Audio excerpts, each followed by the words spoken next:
আল্লাহ তাআলা খাওয়ায়া পড়ায়া বাঁচায়া রাখেন। আল্লাহ তাআলা কি তোমারে আমারে খাওয়ায়া পড়ায়া বাঁচায়া রাখতে পারেন কি পারেন না? আওয়াজ করে বলো, পারেন কি পারেন না? মুসলমান আজকের মাহফিল থেকে প্রথম নম্বর দিয়ে প্রতিজ্ঞা করে বিদায় নিতে হবে। আজকের থেকে ওয়াদা করে বিদায় হতে হবে, হারাম কাজে যাব না, হারাম রাস্তায় চলবো না, হালাল ইনকাম ছাড়বো না। হারাম ইনকাম করবো না, হারাম ইনকাম হালাল ছাড়বো না। ঠিক আছে তো? একটা কথায় চলে আসেন, হারামের ধারে কাছে আমরা যাব না। সুদ খাওয়া হালাল না হারাম? ঘুষ খাওয়া হালাল না হারাম? ভালো করে খাও। এখন আপনার স্ত্রী যদি কয় আমার তো স্বর্ণ গয়না কিনে দেওয়া লাগবে, চিন্তা করে এই রমজান মাস গেল, ঈদের সময়, রমজানে যদি ছেলে স্ত্রী দাবি করে বসছে 2 ভরি স্বর্ণের চেন দেওয়া লাগবে, কেমনে দেব? রমজান মাসে ঘুষ খাওয়া যায় না, রমজান মাসে কেমনে ঘুষ খাবে? টেবিলটা খোলা করে বেটা হাতে নেব না, ওই জায়গায়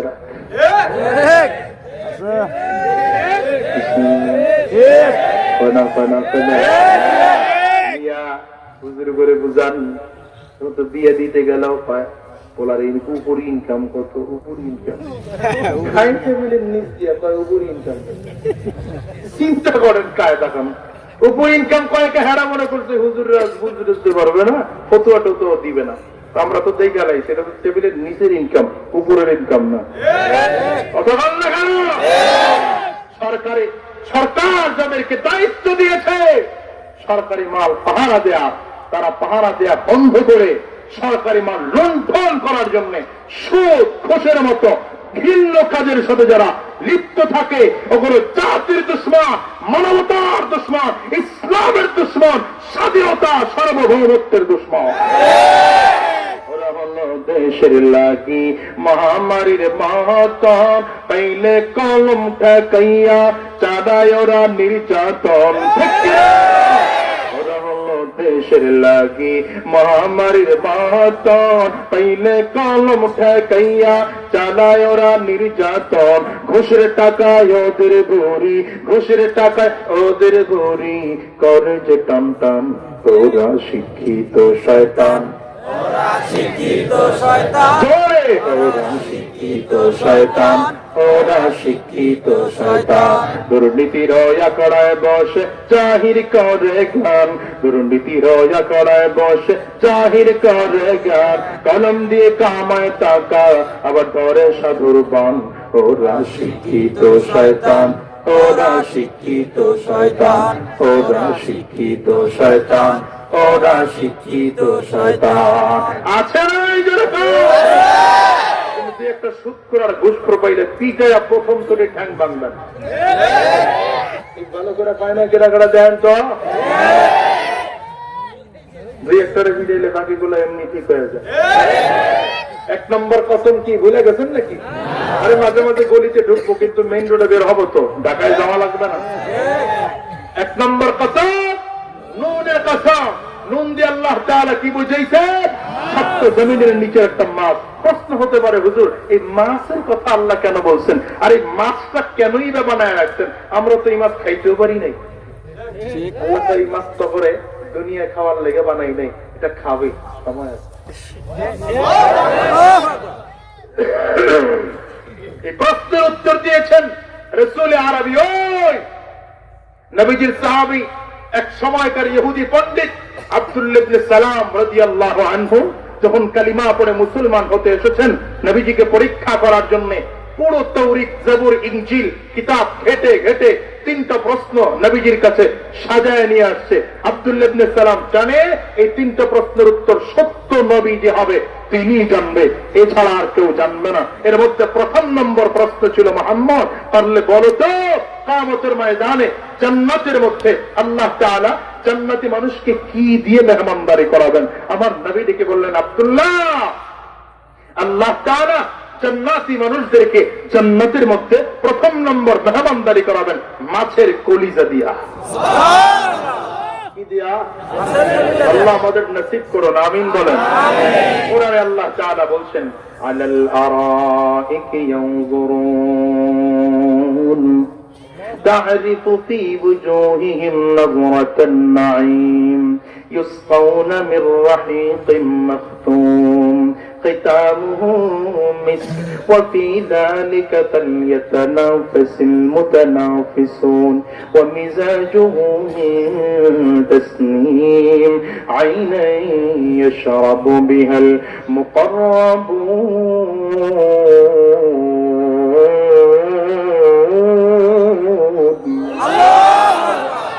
জান্নাতি মানুষকে আল্লাহ তাআলা জান্নাতের মেহমানদারি করাবেন, মাছের কলিজা দিয়ে মেহমানদারি করাবেন। কেমন করে মেহমানদারি হবে তার বর্ণনা পুরো আয়াতের মধ্যে আল্লাহ তাআলা দিয়েছেন। কিয়ামতের ময়দানে মানুষগুলো জান্নাতি চেয়ারের মধ্যে বসে থাকবে। জান্নাতি চেয়ারটা নরমাল চেয়ার নয়, এটা স্বর্ণের চেয়ার হবে। স্বর্ণের চেয়ারের মধ্যে মতি খোচন করা থাকবে। আল্লাহ তাআলা বলেন জান্নাতি মানুষগুলো যখন চেয়ারের মধ্যে বসে থাকবে, জান্নাতি চেয়ারের মধ্যে বৈশা ডান দিক থেকে আস্তে আস্তে করে নজর ঘোরাবে। চেহারার নজর ঘোরালেই মনে হবে এরা আমার মালিকের প্রতি বড় সন্তুষ্ট। আজকে এদের কোনো টেনশন নাই। দুনিয়ায় বড় টেনশন ছিল বাজার করা লাগবে, দুনিয়ায় বড় টেনশন ছিল স্ত্রীর খরচ করা লাগবে, দুনিয়ায় বড় টেনশন ছিল অমুক জায়গার গ্যাঞ্জাম। আজকের কোনো গ্যাঞ্জাম নাই, কোনো টেনশন নয়, পুরো টেনশন মুক্ত।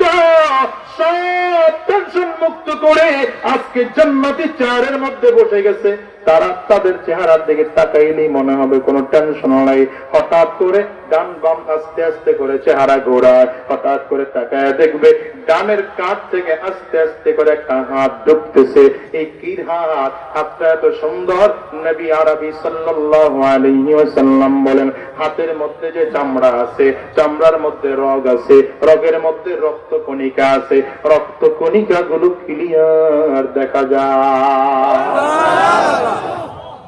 শুধু তাই নয়, এই জান্নাতি রমণী রূপসী মহিলারা দুনিয়ার সকল পানিগুলোর মধ্যে যদি এক ফোঁটা মুখের লালা ফেলতো, মুখের লালা কত এত মিষ্টি হবে, পুরো পানিগুলো মিষ্টি হয়ে যেত। হাত আস্তে আস্তে করে ঢুকবে, হাতের মধ্যে একটা পেয়ালা থাকবে, পেয়ালাটা হবে স্বর্ণের পেয়ালা। পেয়ালার মধ্যে থাকবে সুন্দর তাসনিম নামের সুগন্ধি মিশ্রিত পানীয়। আসছি 7 ফান্টা কোকা কোলা সেদিন থাকবো না মিয়া, জান্নাতি পানীয় তাসনিম। তাসনিম আইনাই ইয়াশরাবু বিহাল মুকাররাবুন। আল্লাহ কয় তারে আমি খাবো যারা আমি আল্লাহর কাছের হবে। কথা হয় না কেন? পেয়ালাটা ঢুকলে লোকটার মনে আশ্চর্য হয়ে যাবে, আরে বাবা হাত যদি এত সুন্দর হয় তাহলে চেহারা না জানি কত সুন্দর। চিন্তা করে ডান দিকে নজর ঘোরাবে, ডান দিকে নজর ঘোরাইলেই দেখবে প্রথম নজর পড়বে ডান গালের দিকে। এত সুন্দর, সারা পৃথিবীর সব সুন্দরীর সৌন্দর্য যদি এক পাল্লায় রাখা হয় গালের সৌন্দর্যের সমান হবে না। হাত দিকে চেহারায় আকর্ষিত হইছে, এই জন্যই তো পর্দা ফরজ। কেন? এই জন্যই তো পর্দা ফরজ। ইসলাম বলে নারী যখন রাস্তায় চলবে, নারী যখন রাস্তায় চলবে হাতের তালুটুকু খোলা জায়েজ আছে, তবে এটা তাকওয়া নয়। তাকওয়া হলো তালুটাও ঢেকে, পায়ের তালু ঢেকে এরপরে রাস্তা বের হবা, এতটুকু জায়েজ আছে। হাতের তালুটুকু খোলা যায়, পায়ের গোড়ালিটুকু খুলে চলা যায়। চেহারা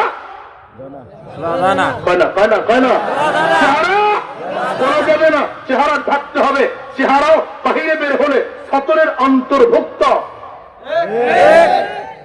চেহারা খোলা রাখতে পারবেন তাদের সামনে যার সামনে দেখা দেওয়া যায়, যাদের সঙ্গে দেখা দেওয়া যায় তাদের সামনে আপনি চেহারা খোলা রাখতে পারবেন। যাদের সাথে দেখা দেওয়া যায় নাই, চেহারা ঢেকে বের হতে হবে। হাত মোজা পা মোজা না পড়লেও গুনাহ হবে না, তাকওয়া হচ্ছে ঢেকে দেওয়া।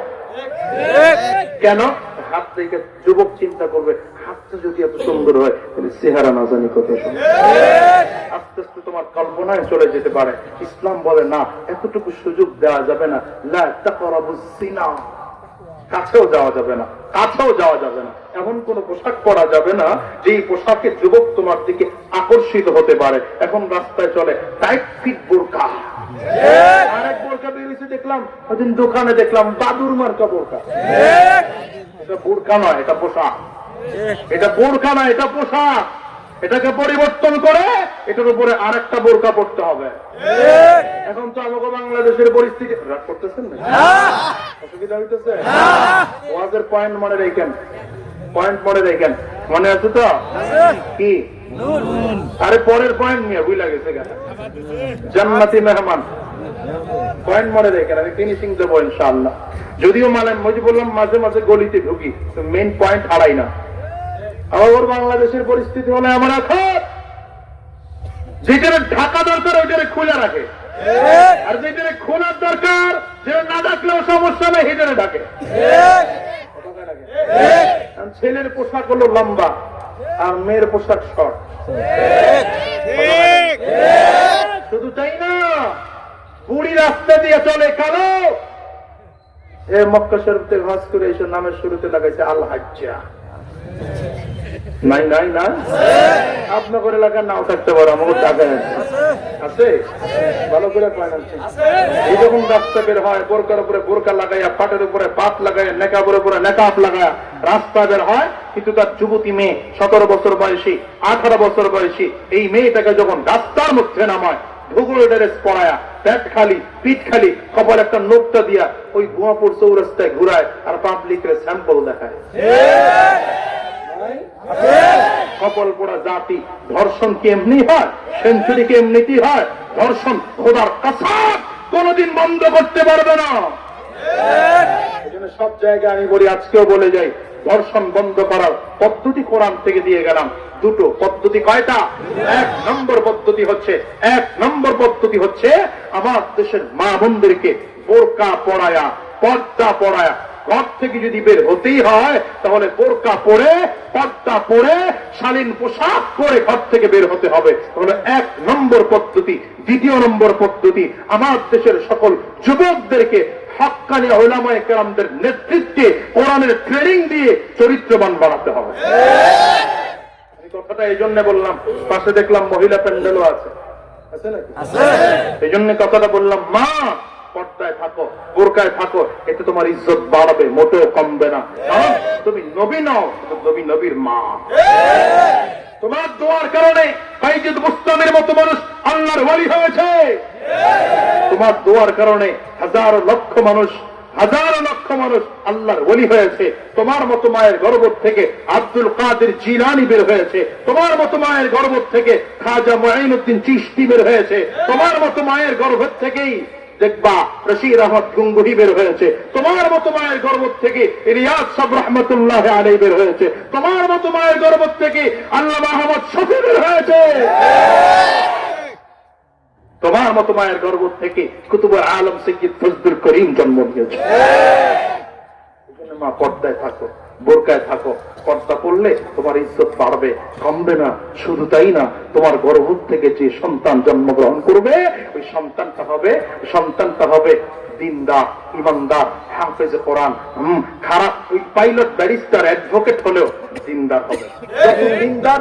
যত দিনদার দেখেন হিসাব মেলাবেন তার মা ভালো ছিল, বাপ ভালো ছিল। আর যত খারাপ দেখবেন মা খারাপ, বাপ খারাপ। করতেছে এই জন্য আজকে যারা এখানে আসছেন, মাঝখান দিয়ে একটা ছোট্ট কথা বলে যাই। আপনার স্ত্রীর হাতটা ধরে আজকে এখান থেকে মাহফিল থেকে গিয়ে স্ত্রীর হাতটা ধরে বলবেন যে আমরা আজকে হাতে হাত দিয়ে ওয়াদা করলাম, আমরা যেমন দুনিয়াতে একসাথে সংসার করতেছি জান্নাতেও একসাথে থাকতে চাই। পারবেন? ইনশাআল্লাহ। ইনশাআল্লাহর পাওয়ারে বলছি। ঘরের মা বোনদেরকে বলবো, আপনার স্বামীও ঘরে যাওয়ার সাথে সাথে আপনার স্বামীর হাতটা ধরে আপনিও বলবেন, স্বামী আমার যেমন করে তোমার সাথে দুনিয়ায় জিন্দেগি কাটাইছি, পরকাল জিন্দেগিটাও তোমার সাথে এভাবে কাটাতে চাই। পারবেন? আপনারা বলবেন, ঘরের স্ত্রীরাও বলবে। এখন তো ওয়াজ করতে গেলে আবার ভেজাল। গাজীপুরে গত 2 বছর আগে বয়ান করলাম, একজন মুরব্বী ওঠে গেল, হুজুর ওয়াজ বন্ধ করেন। বললো কেন? আমার বউ যেই জান্নাতে যাবে ওই জান্নাতে আমি যাব না। বলো কেন? তার জীবনটা তেজপাতা বানায় লিখে নিয়া।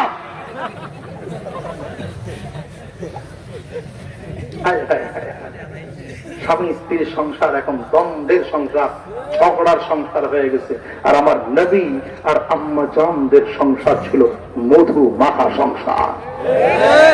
ঠিক না? ঠিক কইতো হিসেবে করে ভালো করে কোন মেয়া যুবক যেগুলো বিয়ে করস নাই ওগুলোরে কয়া যায় সব বিয়ে করবি তো দিনদার একটা মেয়েকে ঘরে আনবি। রাস্তার পেতনি দেখা পছন্দ করবি না বেটা।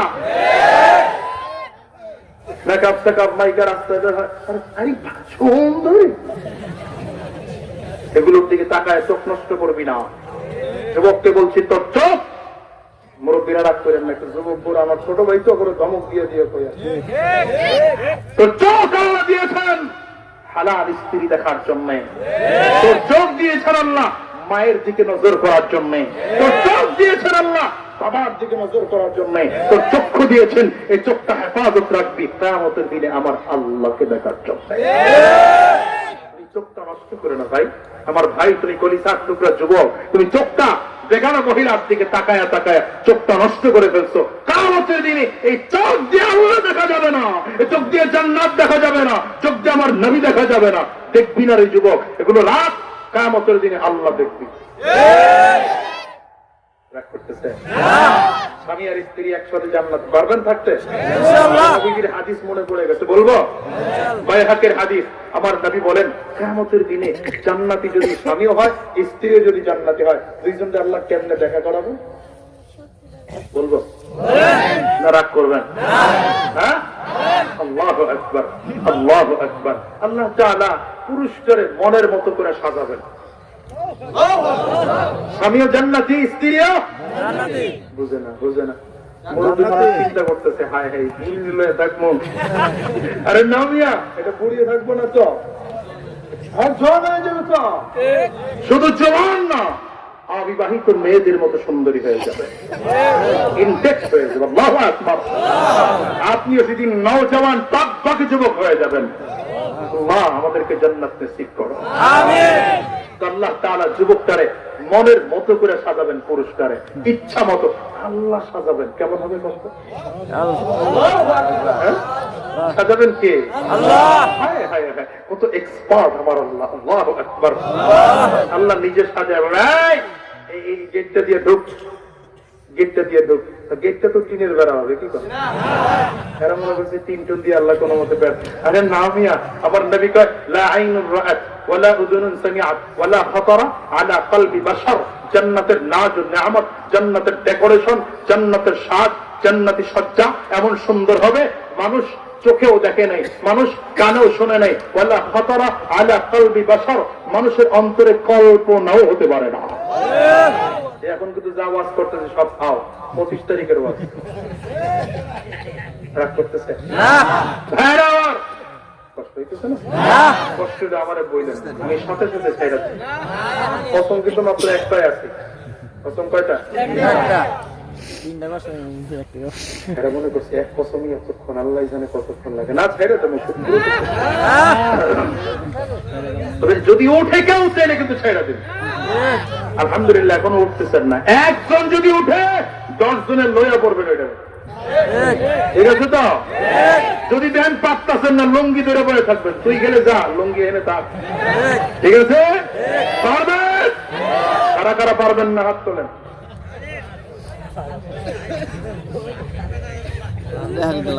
আরো আয় আল্লাহ, এতক্ষণ কালেকশন আপনাদের হয় নাই? 11:30 পর্যন্ত কালেকশন হবো না, কালেকশন বাইতে করে যাবো গা সব কই কালেকশন শুরু করলে উঠে যাবো গা ব্যক্তি, আমি নেবো না। হ্যাঁ, এখন নতুন ভবন নির্মাণের জন্য কালেকশন লাগবে। পরে করলে হবে না?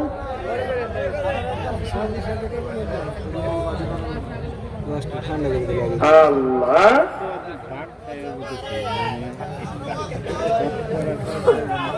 এলো কই যায়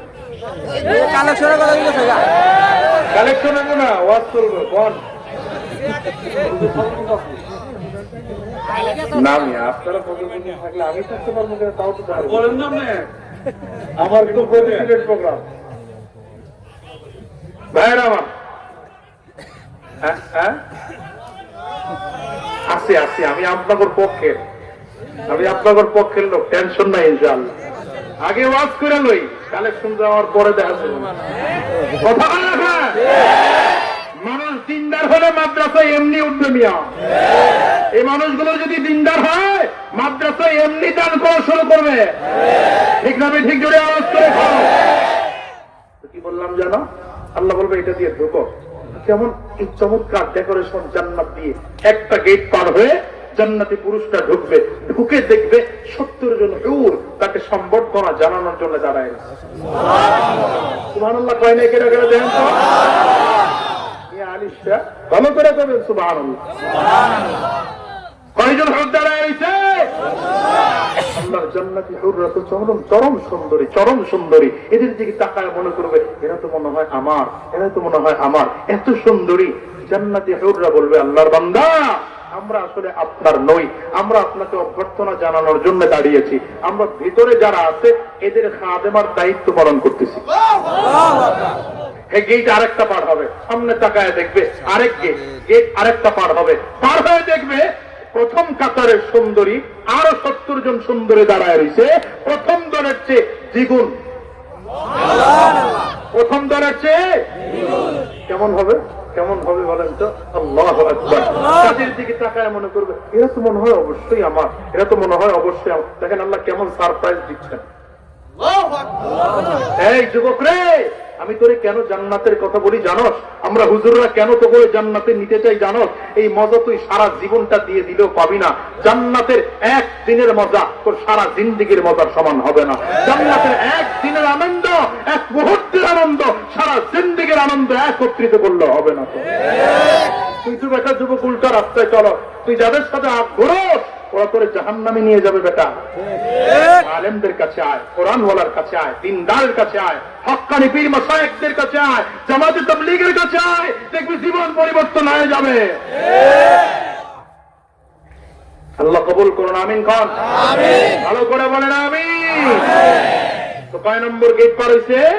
দ্বিতীয় নম্বর গেট পার হয়ে মনে করবে এরা তো মনে হয় অবশ্যই আমার। আল্লাহর জান্নাতি হুররা বলবে আল্লাহর বান্দা আমরাও আপনার না, আপনি আরো ভেতরে যান। এবার ঢুকবে তৃতীয় নম্বর।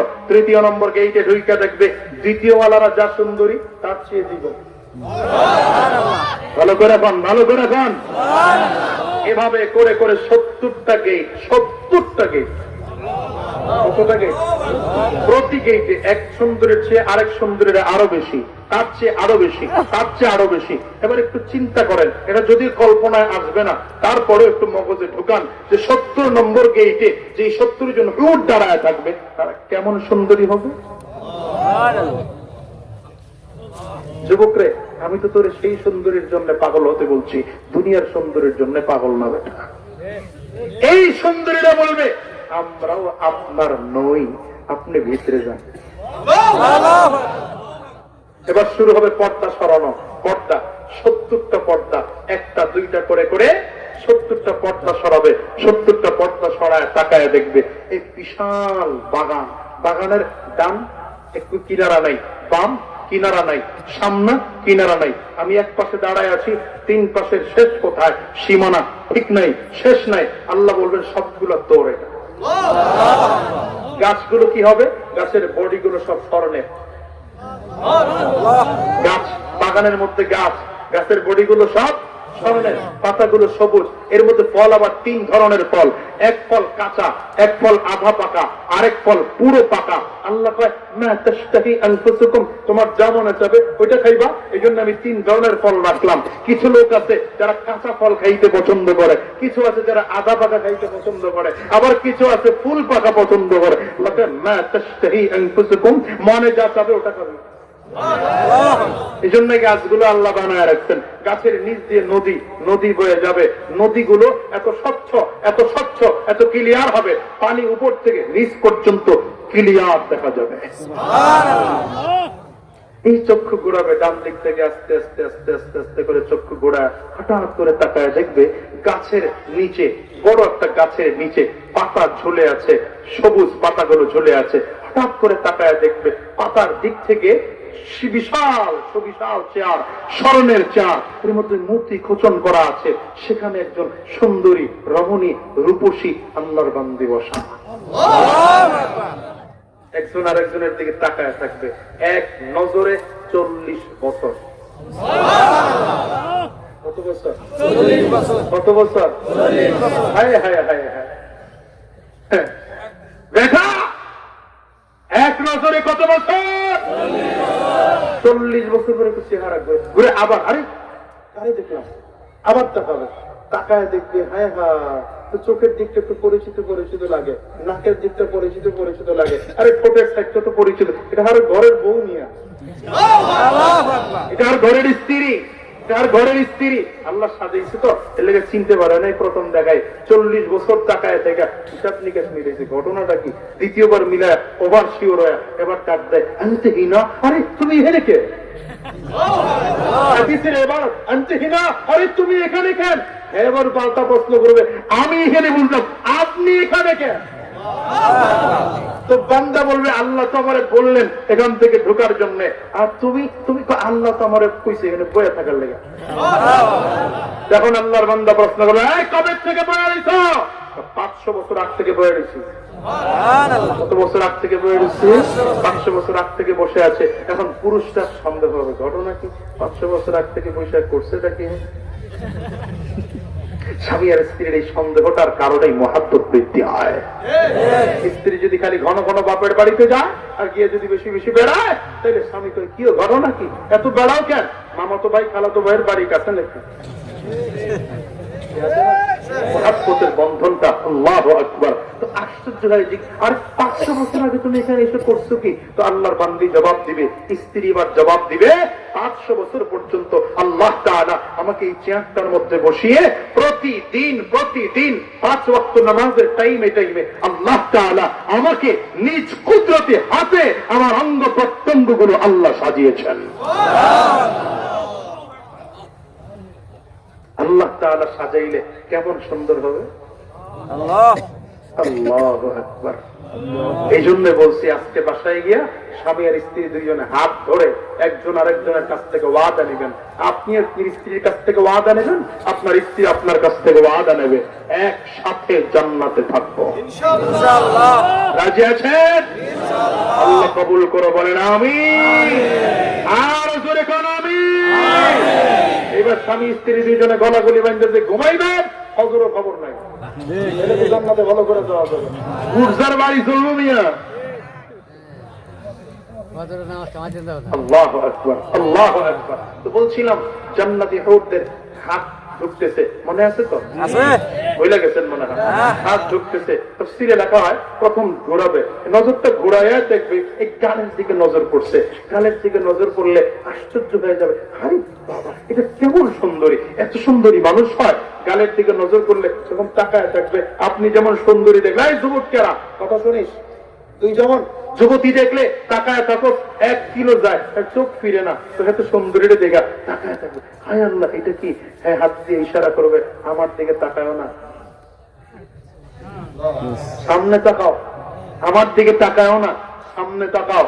লোকটা আল্লাহর বান্দা চেয়ারে বসে সামনের দিকে তাকাবে, তাকাইলেই দেখবে একসাথে 72 জন হুর আসতেছে। হাদিসের কথা বলছি, প্রত্যেকের হাতের মধ্যে ট্রে আছে, ট্রের মধ্যে বড় বড় পেয়ালা আছে, এক একটা পেয়ালার মধ্যে মাছের কলিজাগুলো ভুনা করে নিয়ে আসতেছে সামনের দিকে, ধোঁয়া আস্তে আস্তে করে উঠতেছে, পুরো ঘাড়ে পুরো এলাকাটা মৌ মৌ হয়ে যাচ্ছে। আল্লাহু আকবার।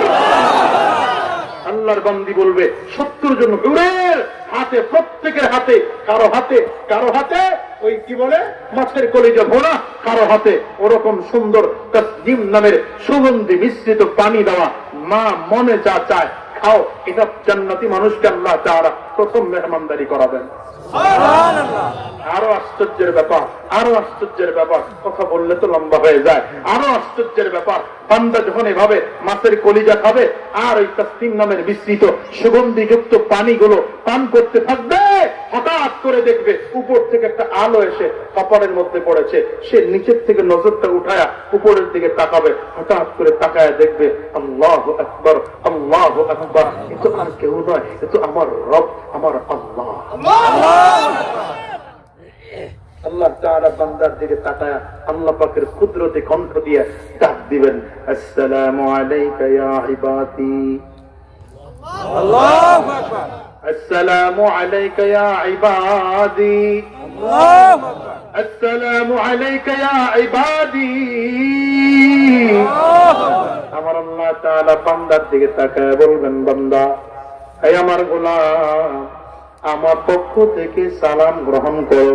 বান্দার সামনে সুগন্ধি মিশ্রিত পানীয় আছে, বান্দার সামনে মাছের কলিজা ভুনা করা আছে, বান্দার সামনে 70 জন সুন্দরী রমণী সব দাঁড়াইয়া আছে।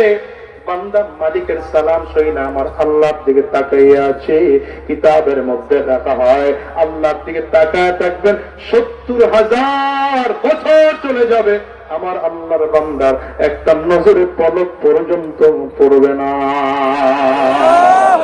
এদিকে হুররা বলা বলি করবে, আমরা এত সুন্দর, আমরা এত সুন্দর, আমাদের দিকে বান্দা কেন তাকায় না? একজন হুর আরেকজনরে বললে আরেকজন হুর জবাব দিবে, কেন আমাদের দিকে তাকাবে, কেনই বা আমার দিকে তাকাবে? আমরা যতটা সুন্দর, আমার আল্লাহ তো তার চেয়েও বেশি সুন্দর। ওরে মুসলমান, সবাই মিলে দোয়া করো, আমার আল্লাহ যেন কিয়ামতের দিনে আমার মালিকের দিদার নসিব করে দেয়। চিল্লা কাউন আল্লাহুম্মা আমিন।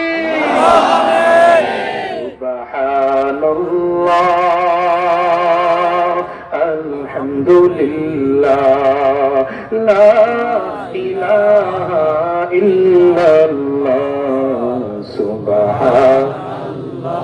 জোরে আওয়াজ দিয়া চিল্লা, সুবহানাল্লাহ, আলহামদুলিল্লাহ, লা ইলাহা ইল্লাল্লাহ, সুবহানাল্লাহ, আলহামদুলিল্লাহ, লা ইলাহা ইল্লাল্লাহ।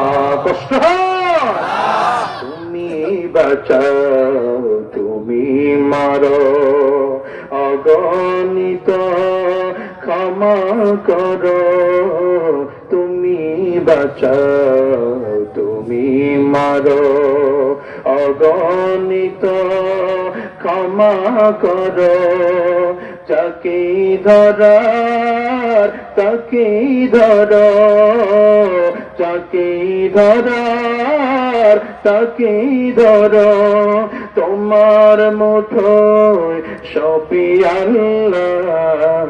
সুবহানাল্লাহ, আলহামদুলিল্লাহ, লা ইলাহা ইল্লাল্লাহ, সুবহানাল্লাহ, আলহামদুলিল্লাহ, লা ইলাহা ইল্লাল্লাহ।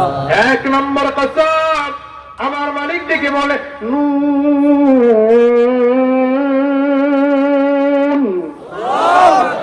এক নম্বর নুনের কসম। নুন মানে আল্লাহ তাআলা বুঝিয়েছেন সপ্তম জমিনের নিচের একটা মাছ, এই মাছের উপরে আল্লাহ তাআলা পুরো 7 জমিনকে স্থাপন করেছে। আল্লাহ তাআলা এক নম্বর কসম খাইলেন সপ্তম জমিনের নিচের মাছ। এরপরে আল্লাহ তাআলা দ্বিতীয় নম্বর কসম খান ওয়াল কলম, ওয়াল কলম, ওয়াল কলম, কলমের কসম। কলমের কসম, ও মিয়া এটা 5 টাকা দামের ম্যাটাডোর কলম নয়। এই কলমের ব্যাপারে রাসূল আরবি বুখারীর বর্ণনায় বলেন, আউয়ালু মা খালাকাল্লাহুল কলম, আল্লাহ তাআলা প্রথম কলম তৈরি করেছেন। এই কলমটা বড় আশ্চর্যের কলম। দুনিয়ার কলম তো হাতে ধরে লিখতে হয়, এই কলমটা হাতে ধরে লিখতে হয় না। কলম একা একই লেখা শুরু করে দেয়। আমার মালিক কলম তৈরি করে, কলমকে বললেন উক্তব, কলম লেখা শুরু করেছে। কলম কি লিখেছে জানেন? কলম 100 খানা আসমানি রিসালা লিখেছে। এই কলম তাওরীত কিতাব লিখেছে, এই কলম জবুর কিতাব লিখেছে, এই কলম ইনজিল কিতাব লিখেছে, এই কলম 114 সূরা ওয়ালা 30 পারা ওয়ালা কুরআনুল কারীম লিখেছে। শুধু তাই নয়, বাবা আদম আলাইহিস সালাম থেকে আরম্ভ করে কিয়ামত পর্যন্ত যত সমস্যা হবে এই কলমটাও লিখেছে, যত সমাধান আছে তাও এই কলম লিখে দিয়েছে। আর আশ্চর্যের ব্যাপার, দুনিয়ার কলম তো কখনো কখনো লেখার আগে কালি শেষ হয়ে যায়, লেখা এখনো শেষ হয় নাই কিন্তু কালি শেষ হয়। আবার কখনো এমন হয় লেখা শেষ কিন্তু এখনো কালি আছে। এই কলম তেমন এক কলম, যতক্ষণ লেখার প্রয়োজন ছিল ততক্ষণ কলমে কালিও ছিল, যখন লেখার প্রয়োজনীয়তা শেষ চপ্পল কলম কালিও শেষ হয়ে গেছে। ওই কলমের কসম খেয়েছেন আল্লাহ তাআলা। কলমের কসম খেয়ে শেষ করেন না। 3 নম্বর কসম, ওয়ামা ইয়াসতুরুন,